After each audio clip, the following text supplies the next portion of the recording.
ఇట్లా లెఫ్ట్కి తిప్పేస్తారు. Even indicator కూడా లేదు. చలో, this is our lovely beast Benelli 2025 and just look at the guys. ఇక్కడ ఆయిల్ రిజర్వాయర్లో మనకు ఆయిల్ వచ్చేసి మినిమంకి వచ్చేసింది. యాక్చువల్లీ ఇక్కడ మ్యాక్స్, ఇక్కడ మినిమం అనమాట. సో మ్యాక్స్ నుంచి తగ్గుతుంది అంటే మెయిన్ వచ్చేసి మనకి ఇక్కడ బ్రేక్ ప్యాడ్స్ అరిగిపోయినాయి అని చెప్పేసి చిన్న కాషన్ టైప్ అనమాట. అండ్ నిజంగానే బ్రేక్ ప్యాడ్స్ అయితే అరిగిపోయినాయి. సో చలో, ఇప్పుడు మనం బెనెల్లీ షోరూమ్కి వెళ్ళి బ్రేక్ ప్యాడ్స్ వేయించుకుందాం. ఇక్కడ ఉన్నది మనకు రైర్ బ్రేక్ సంబంధించిన రిజర్వాయర్ అనమాట. మనకు ఫ్రంట్ బ్రేక్ సంబంధించిన రిజర్వాయర్ వచ్చేసి ఇక్కడ ఉంటుంది. మనకి ఇది ఫుల్గా ఉంది కాబట్టి సో ఇక్కడ బ్రేక్ ప్యాడ్స్ అయితే ఓకే. చూడండి ఎంత రెక్లెస్గా రోడ్ మీద బండి ఆపింది.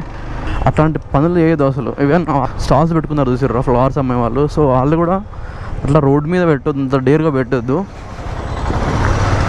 ఏమవుతుందిలే అనుకుంటారు, కానీ ఎప్పుడు ఒకసారి ఏదో ఒకటి అవుతుంది. సో మనం ఫ్యూయల్ ఫిల్ చేసుకోవాలి, ఎందుకంటే అసలు లేదు ఫ్యూయల్. చూసారా, ఈవెన్ ఒక చిన్న డాట్ కూడా లేదు. అయినా సరే దీంట్లో 2 లీటర్స్ రిజర్వ్ ఉంటుంది. ఎందుకంటే బెనెల్లీలో ఫ్యూయల్ సెన్సర్ది ప్రాబ్లం అని చాలామంది అంటారు. నాకు ఇప్పటిదాకా అయితే రాలే.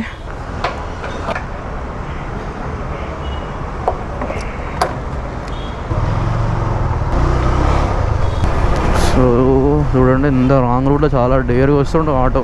ఇప్పుడైతే నేను నాగోల్ బెనెల్లీ షోరూమ్కి వెళ్తున్నా.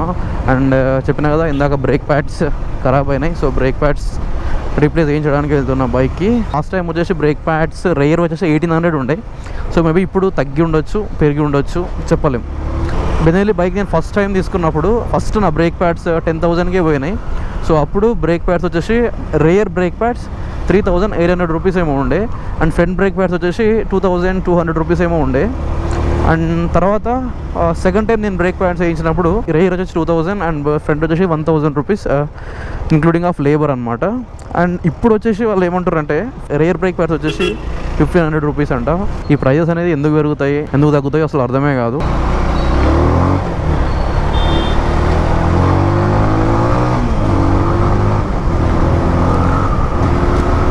చూడండి, బస్సు ఇట్లా పోతుంది, మనోడు రాంగ్ రూట్లో బండి ఆపిండు. ఇట్లాంటి వాళ్ళని పట్టుకొని మినిమం 1,000 రూపీస్ 2,000 రూపీస్ ఫైన్ వేయకపోతే వాళ్ళు నెక్స్ట్ టైం కూడా ఇట్లే ఆపుతారు వాళ్ళు. And remember one thing, RTC బస్సులను ఓవర్టేక్ ఇస్తున్నప్పుడు చాలా జాగ్రత్తగా ఉండాలి. ఎస్పెషల్లీ ఆర్టీసీ బస్సులను లెఫ్ట్ సైడ్ నుంచి ఓవర్టేక్ ఇస్తున్నప్పుడు ఇంకా జాగ్రత్తగా ఉండాలి. ఎందుకంటే మనకు బస్ స్టాప్స్ ఉన్నది కూడా లెఫ్ట్ సైడ్లోనే ఉంటాయి. సో ఆర్టీసీ బస్సు వాళ్ళు రప్పమనే తిప్పేస్తారు. అండ్ ఆర్టీసీ వాళ్ళే అని కాదు, హెవీ వెహికల్స్ ఎవరైనా సరే తొందరగా తిప్పేస్తారు.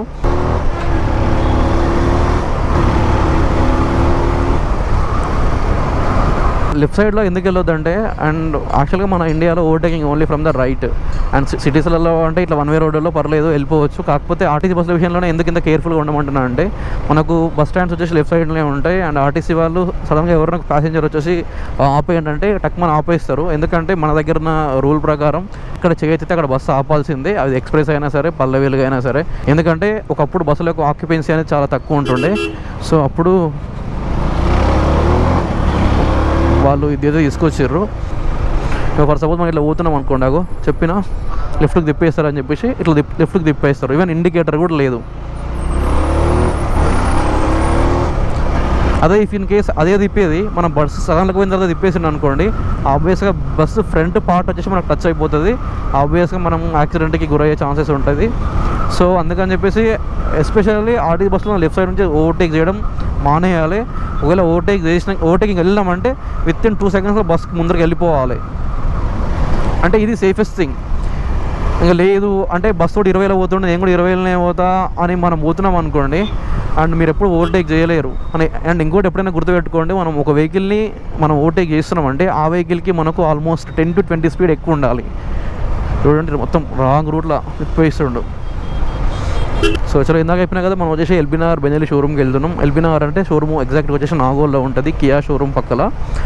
అండ్ సో యాక్చువల్గా నేను ఎప్పుడు కుకట్పల్లి షోరూమ్కి వెళ్తుంటే ఇప్పుడు నాగోల్ షోరూమ్కి ఎందుకు వెళ్ళాల్సి వస్తుంది అని అంటే, కుకట్పల్లి షోరూమ్ వచ్చేసి మా రూమ్ నుంచి ఆల్మోస్ట్ 22 కిలోమీటర్స్ ఉంటుంది. సో ఇప్పుడు టైం వచ్చేసి ఈవినింగ్ 4:20 అవుతుంది. అండ్ మనం కుకట్పల్లి వెళ్ళాలంటే ఫస్ట్ హిమాయత్ నగర్, పంజాగుట్ట, మైత్రివనం ఇవన్నీ దాటుకుంటూ వెళ్ళాలి. సో ఆ ప్లేస్లో రష్ ఎట్లుంటుందో ఆల్మోస్ట్ అందరికి తెలుసు అనుకుంటా.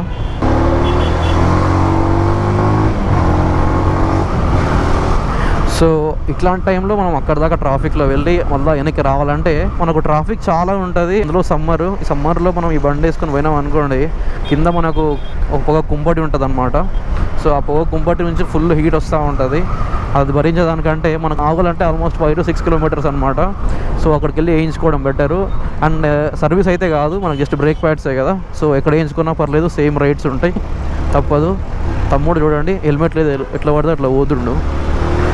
ఇట్లాంటి వాళ్ళు ఏం చేస్తారంటే ఫాస్ట్గా వెళ్తారు, ఆపోజిట్ వస్తున్న బస్సులకు లేకపోతే కార్లకు గుద్దేస్తారు. చూడండి నా వెనక వస్తుండు మళ్ళీ. ఇప్పుడు చూసారు కదా ఇందాక తమ్ముడు ఎంత ఫాస్ట్గా వెళ్తుండో. సో ఫాస్ట్గా వెళ్ళడం తప్పేం కాదు, వెళ్ళొచ్చు. కాకపోతే అతనికి ప్రాపర్ హెల్మెట్ లేదు అండ్ కాళ్ళ కింద షూస్ కూడా లేవు. అండ్ షూస్ ఎందుకంటే కింద పడ్డప్పుడు షూస్ చాలా ప్రొటెక్షన్ ఇస్తాయి, ఎస్పెషల్లీ కాలు అనేది మడత పడకుండా. చెప్పులు వేసుకుంటే కాలు ఈజీగా మడత పడిపోద్ది. సో అప్పుడు కింద కాలి మడిమ అంటాం చూసిర్రా, సో అది ఇరిగిపోయే ఛాన్సెస్ చాలా ఉంటాయి. అండ్ ఇట్లాంటి వాళ్ళు ఏం చేస్తారంటే ఒక్కోసారి బండ్లు కంట్రోల్ చేయలేక పక్కన వెళ్తున్న ఆర్టీసీ బస్సు కొట్టుకోవడము, లేదంటే పక్కన వెళ్తున్న కారు కొట్టుకోవడమో జరుగుతుంది. పొరపాటున అబ్బాయి చనిపోతే వాళ్ళ పేరెంట్స్ వాళ్ళ బంధువులు అందరూ వచ్చేసి ఆ బస్సు ఓడి మీదనో ఆ కారు ఓడి మీదనో పడి ఏడుస్తూ ఉంటారు. కానీ అక్కడ వాళ్ళ అబ్బాయి చేసిన తప్పును ఎవ్వరు తప్పు అని అనుకోరు. అంటే వాళ్ళని వాళ్ళు సమర్థించుకొని వాళ్ళు చేసిన తప్పును వాళ్ళు సమర్థించుకుంటుంటారు అనమాట. సో అండ్ ఇంకోటి ఏమవుతుందంటే అట్లాంటి టైంలో మనం గట్టిగా మాట్లాడదామన్నా కూడా, ఎందుకంటే అక్కడ ఒక ప్రాణం పోయిందన్న ఎమోషన్ మనకు అడ్డం వస్తుంది. అండ్ అట్లాంటి నిబ్బాగాలు తగిలినప్పుడు మ్యాక్సిమం వదిలేయడమే చాలా బెటరు.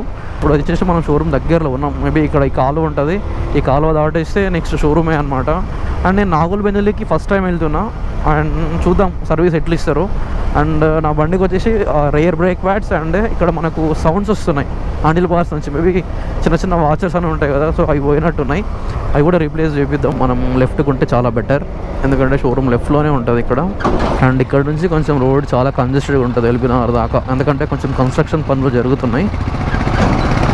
సో చలో కియా మోటార్స్ ఇక్కడ ఉంది. మనం షోరూమ్కి వచ్చే దారిలో నేను చాలా చెప్దాం అనుకున్నా కానీ ఏం చెప్పలేకపోయినా. సో చలో షోరూమ్ అయితే పోదాం. ఫస్ట్ బ్రేక్ ప్యాడ్స్ చేంజ్ చేయించుకున్న తర్వాత then will talk. So road widening పనులు చాలా ఫాస్ట్గా జరుగుతున్నాయి బ్రో ఇక్కడ. And by the way this is a Benelli Nagole brake pads. So ఇది ఫస్ట్ టైం నేను షోరూమ్కి రావడం, అందుకే కొంచెం కన్ఫ్యూజన్ డూడ్. అదే మనకు కుకట్పల్లి అనుకోండి, సర్రు మనం వెళ్ళిపోయే వాళ్ళం లోపలికి. మేబీ లోపలికి వెళ్ళాలనుకుంటా.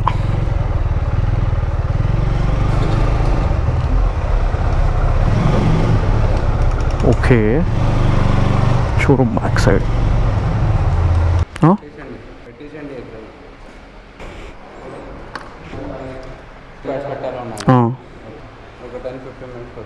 ఓకే అండ్ ఇక్కడ నుంచి కూడా సౌండ్స్ వస్తున్నాయి. Our bike is ready. చూడండి బెనెల్లి వాళ్ళు నీట్గా బిల్ మాత్రం ఒక కవర్లో ఇచ్చేస్తారు.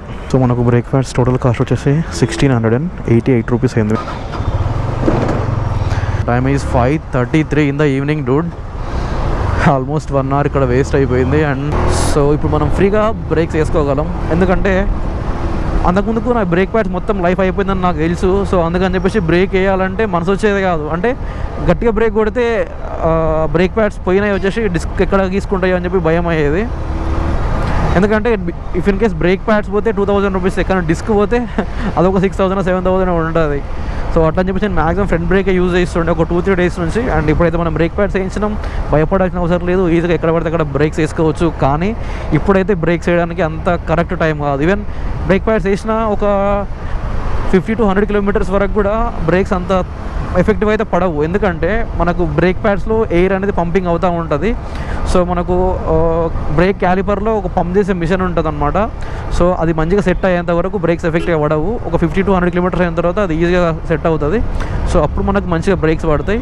సో ఇది కన్సిడర్ చేయండి. ఈవెన్ కార్ కానీ ఈవెన్ బైక్స్ కానీ ఏవైనా సరే బ్రేక్ ప్యాడ్స్ కొత్తగా ఇన్స్టాల్ చేసిన తర్వాత కొత్త బ్రేక్ ప్యాడ్స్ వేయించినాం కదా, మనకు తిరుగు ఉండదు అనుకుని మాత్రం ఫాస్ట్గా వెళ్ళొద్దు. అండ్ ఖచ్చితంగా టైం పడుతుంది, ఒక 50 to 100 kilometers చాలా మెల్లగా పోవాలి. అండ్ ఇంకా బెనెల్లి కొనాలా వద్దా అనే దాని గురించి నేను పక్క ఒక వీడియో చేస్తాను, ఎందుకంటే చాలామంది చాలా రకాలుగా అనుకుంటున్నారు. బయట నుంచి ఒక పర్సన్ వచ్చేసి, అంటే బైక్ వాడిన ఒక పర్సన్ వచ్చేసి ఏమంటారు, నేను బైక్ గురించి రివ్యూ చెప్తే అంటే అది తప్పు. బైక్ గురించి రివ్యూ ఎవడన్నా చెప్తాడు, ఎందుకంటే డిస్క్ ఎంత సైజు ఉంది, హెచ్పి ఎంత పని చేస్తుంది, ఎట్లుంటుందని ఎవడన్నా చెప్తాడు. కానీ దాని మెయింటెనెన్స్ ఎట్లుంటుంది అని చెప్పాలంటే బైక్ యూజ్ చేసేవాడు మాత్రమే చెప్పాలి. సో దీని మీద నేను ఖచ్చితంగా ఒక వీడియో చేస్తాను. So as of today this is video friends. If you guys like the video please do like, share and subscribe to my channel. This is Rukmanand signing off. Bye bye, take care, see you in the next vlog.